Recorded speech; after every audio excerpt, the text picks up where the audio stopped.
Olá, tudo bem? Aqui é o professor Jerônimo com J, como você já sabe, e eu quero hoje deixar algumas dicas aqui para você que abraçou ou está tentando abraçar a carreira de consultor. Ser consultor é algo que nos bate a mente cada vez que a gente entra em desespero e fica sem emprego. Existem bons consultores, existem péssimos consultores, mas como é que se forma um bom consultor? Então eu preparei aqui um roteirozinho que eu vou falar com vocês a respeito. Depois vou deixar o link aqui para você acessar o meu site e ler o artigo na íntegra. Mas eu vou comentando aqui aos poucos como é que você pode se tornar um consultor mais efetivo. Ou seja, não ser apenas mais um na multidão. É duro ser mais um na multidão. As empresas em geral gostam do quê? De um generalista, de um especialista, de pessoas que entendam de fato daquilo que estão falando. Não basta simplesmente pensar que pelo fato de você ter tido experiência ou ter trabalhado numa grande empresa ou numa média empresa, você vai sair de lá e vai se tornar um excelente consultor no dia seguinte. Ser consultor, aquele que o mercado realmente exige algo diferenciado, é botar a mão na massa, é fazer as coisas com método, é fazer as coisas da melhor maneira possível, muitas vezes melhor até do que quando você estava na empresa em que você trabalhava. Então eu vou dar aqui para você um passo a passo, você vai ouvir atentamente e depois vai acessar o link para poder reforçar essa pequena base de conhecimento que eu estou deixando para você aqui e para você poder trabalhar da melhor maneira possível, ok? Permita-me consultar aqui o meu notebook, eu vou só colocando os tópicos e na sequência você vai absorvendo e, se for o caso, depois me envia as perguntas, me envia aí algumas dúvidas que eu faço questão de esclarecer para você na primeira oportunidade possível. Primeiro ponto importante na carreira de consultor. Vamos supor que você abraçou de fato essa carreira de consultor e a partir dali você não vai mais abrir mão dela. Ou seja, vai ser o teu dia a dia, o teu ganha-pão a partir de agora. Comece cada projeto na sua vida como se fosse o único. Eu sempre digo, às vezes, para meus clientes ou para meus alunos, para os meus clientes de coaching, por exemplo, que aquele momento, aquele projeto, aquele nosso trabalho temporário, ele é o melhor, até que eu conquiste o último. Por quê? Porque eu vou melhorando a cada dia. Eu vou fazendo as coisas da melhor forma possível, eu vou ganhando experiência, eu vou melhorando a minha base de conhecimento, eu vou adotando outras e novas ferramentas, mas sempre comece cada projeto e termine cada projeto como se fosse o único da sua vida. Portanto, dê o melhor de si. Não faça as coisas pela metade, para simplesmente ganhar dinheiro e não criar a referência, não criar a simpatia, a confiabilidade do teu cliente. Ponto 2. Consultor, em geral, não toma partido, nem defende um ou outro sócio. Você vai entrar em alguma empresa de vez em quando, onde tem lá 3, 4 sócios. Consultor faz aquilo que tem que ser feito, ou seja, aquilo que vale para todos, ou melhor, para o bem de todos. Nunca tome partido de um sócio ou de outro, por mais que você seja tentado a isso. Há sempre nas brigas de sociedade, nas discussões mais acaloradas, alguém que queira que você tome partido. E consultor não toma partido. Consultor faz aquilo que deve ser feito para o bem da empresa e para todos os sócios, embora muitas vezes você tenha afinidade com um ou com outro. Mas lembre-se, consultor se mantém neutro a maior parte do tempo possível, ainda que essa neutralidade exija dizer para um ou para o outro sócio que ele está errado e precisa pensar de maneira diferente. Terceiro ponto importante. Há uma diferença razoável entre consultoria e assessoria. O consultor faz, o consultor põe a mão na massa, o consultor executa determinados tipos de tarefa, o consultor usa metodologia, treina a metodologia e assim por diante. O assessor é diferente, ele serve muito mais como um orientador e nem sempre ele bota a mão na massa. Por que eu estou dizendo isso? Porque há diferenças de preço ou na cobrança do preço que você vai estipular. Para a assessoria, existe uma forma de se calcular o preço da tua hora ou do teu projeto. E para a consultoria, uma outra forma. Além do que, um exige mais esforço, mais tempo do que o outro exige. Portanto, sempre separe se você vai somente assessorar ou se você vai fazer, executar determinado tipo de projeto. 4 ponto importante. Resista à tentação de voltar a ser empregado. Por que os consultores, em geral, estão sempre sendo depreciados? A gente usa termos até pejorativos com relação à consultoria.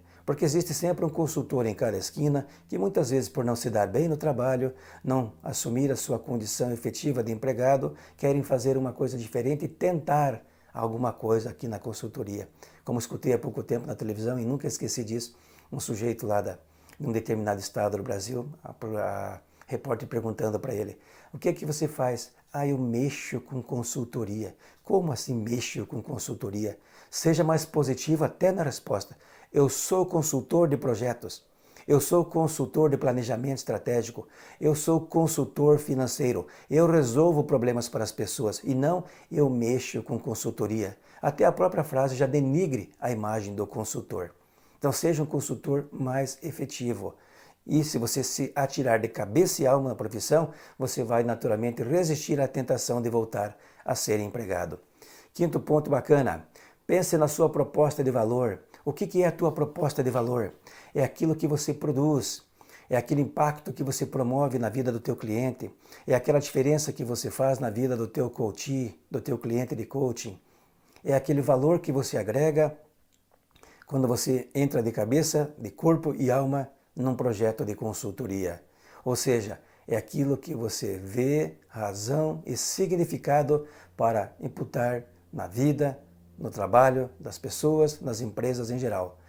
Ou a proposta de valor ou o valor agregado é a diferença, a singularidade que existe em um trabalho medíocre que você vê no mercado e aquele trabalho que você se propõe a resolver para o cliente. E a pergunta principal aqui neste ponto é: qual é o problema que você se propõe a resolver da melhor forma possível para seu cliente? Isso sim é uma proposta de valor. É a diferença que você tem em relação aos demais consultores e ao mercado em geral, porque você entrega mais. Sexto posto, é mais fácil transferir a responsabilidade do insucesso para o consultor do que assumir internamente. Lembre-se, de certo ou de errado, a responsabilidade sempre será atribuída ao consultor. E olha, na maior parte das vezes, em geral, não é problema do consultor. Não foi ele que definiu o método errado. Muitas vezes você entra num ambiente em que você não conhece e mesmo quando conhece, você tem dificuldade de lidar com as variáveis que acontecem no ambiente. A questão de filhos trabalhando na empresa, a questão de pessoas que têm uma ambição desmedida pelo poder, a questão do sócio que quer que todo mundo mude embaixo, mas ele não muda. Então nem sempre é a responsabilidade do consultor, mas você precisa aprender a lidar com esta frustração que na medida em que você vai desenvolvendo o trabalho, ela certamente vai aparecer. Não sofra com isso, como eu digo. Faça o melhor que você puder, mas lembre-se que sempre haverá uma tentativa de atribuição à culpa ao consultor. Isso não é bom nem ruim, só vai depender da forma como você administra esta situação. Sétimo ponto importante. Não há nada pior do que ser medíocre, principalmente no papel de consultor, quando você espera muito e não se admite erros. Portanto, seja simples, seja conciso, seja direto. Você vai errar também. Não é porque você é um consultor experiente que você não vai errar, que você não vai se indispor com as pessoas. Portanto, não alimente aquilo que a gente chama de falsas expectativas. Não prometa mais do que aquilo que você é capaz de entregar. Seja simples. Faça o feijão com arroz inicialmente e depois você vai vendo na medida que o tempo passa, em que você vai ganhando confiança, aumentando a tua capacidade de entrega. Mas não invente, não tente ser tudo para todos. Eu sempre digo isso em consultoria, lembre-se da frase: quem quer ser tudo para todos não é nada para ninguém. Portanto, não exagere, não sofra, não faça mais do que você pode. Seja conciso, simples e direto e tudo vai se dar bem. Coisas que você não domina, tenha um parceiro, tenha um aliado, deixe ele fazer, proponha, junte-se com pessoas que de fato entendem, mas não queira ser você o único a resolver os problemas porque você não domina tudo. Por fim, lembre-se, ser consultor é ser paciente e ter a humildade necessária para, antes de tudo, aprender com o cliente. Agradecer ao cliente pelo fato de ter contribuído, pelo fato de ter tido a oportunidade de participar de um projeto, de aprender com a empresa e a empresa aprender com você. Consultor não só ensina, não só entrega, mas aprende muito também. E aí é que está o segredo da consultoria. Você, na maioria das vezes, vai muito mais aprender do que ensinar. Porque cada empresa é um projeto, cada empresa única e cada empresa sempre tem um desafio, uma missão que muitas vezes nem sempre está ao seu alcance. Ok? Desejo-lhe todo sucesso na experiência de consultor. Espero que você se dê bem nessa profissão, porque além de gratificante, ela gera muita possibilidade de network, relacionamento, aprendizado acima de tudo. Qualquer dúvida, não esqueça. Vou deixar aqui o link para que você possa primeiro curtir e depois acessar o artigo completo e, se necessário, até enviar as suas dúvidas para que eu possa ajudá-lo da melhor forma possível. Boa sorte na sua carreira de consultor, sucesso sempre. Espero que você seja um consultor de nível diferenciado e não um consultor medíocre como a gente encontra no mercado. Boa sorte, até o próximo vídeo, se Deus quiser.